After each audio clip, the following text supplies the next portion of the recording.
Europe 1, Anne Romanoff.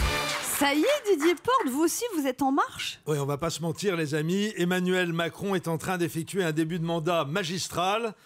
Si son prédécesseur faisait pleuvoir, lui marche carrément sur les flaques. Il mérite incontestablement le surnom dont je l'ai gratifié avec ce sens aigu du raccourci fulgurant que vous me connaissez, Jupiter Junior. Même Sarkozy ne tarit pas d'éloges à son propos. Il aurait dit de lui, Macron, c'est moi en mieux. Et d'ajouter, ça ne peut pas marcher, mais si ça marche, c'est un génie et il faudra s'incliner. Et croyez-moi, quand on s'appelle Sarkozy, s'incliner, c'est casse-gueule. Les sondages nous annoncent quand même plus de 400 députés en marche au terme des législatives. Il est sur un nuage, Peter. Oui, Peter, c'est le diminutif de Jupiter. C'est un authentique dieu vivant. Moi qui suis un vrai journaliste, contrairement aux rigolos qui somnolent autour de cette table, j'ai enquêté et réussi à reconstituer la matinée d'hier du président Macron. Vous allez voir, c'est impressionnant. 4 heures du matin, l'hymne à la joie remixé par David Guetta retentit dans le radio-réveil Tépaz de la chambre conjugale de l'Élysée.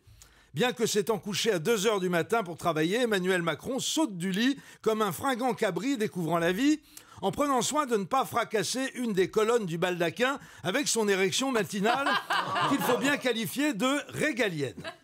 Il se dirige vers la salle de bain en petite foulée, dans une posture qui n'est pas sans évoquer Renaud Lavillenie démarrant sa course d'élan vers le sautoir, les 2 bras solidement agrippés à sa perche pour la maintenir pointée vers le haut. 6 heures après avoir ingurgité 3 litres de café au lait, 5 croissants au beurre et 12 tartines à la confiture, tout en exécutant des séries de pompes sur un seul bras et donc sans prendre un seul gramme, le chef de l'État escalade 4 à 4 et à reculons l'immense escalier qui mène à son bureau pour préparer le conseil de 10 heures.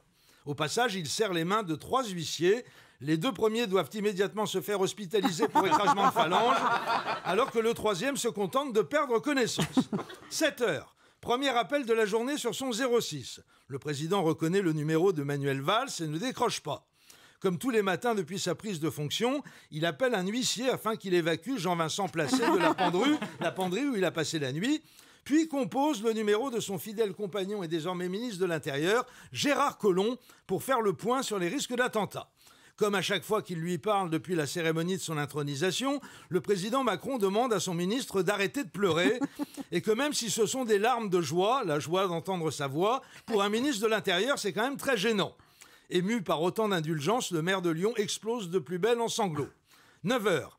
Après avoir fait expulser une 2e fois de son bureau Jean-Vincent Placé, qui avait réussi à re-rentrer en se cachant dans la poubelle à roulettes d'un agent d'entretien, le chef de l'État se voit informer que François Bayrou lui fait demander s'il peut le prendre en confession. Il lui fait répondre que Jupiter ne saurait qu'accorder son pardon à quelqu'un qui ressemble autant à Richard Gere. 10 heures, début du Conseil des ministres, le temps que Gérard Collomb arrête de pleurer et que les autres ministres quittent la position allongée, les bras en croix face contre terre pour s'asseoir à leur place, et le président Macron annonce dans un premier temps que le Conseil devra être terminé à midi pile pour qu'il puisse écouter Ça pique mais c'est bon, son émission de radio préférée. Et dans un second, il se ravise et lance à la cantonade. Finalement, on peut déborder. Je viens de réaliser qu'on est mercredi, alors que ce sont les mardis et les jeudis que Didier Porte fait ses merveilleuses chroniques. Il est fort ce nouveau président, vous pouvez me croire. Europe 1, ça pique, mais c'est bon.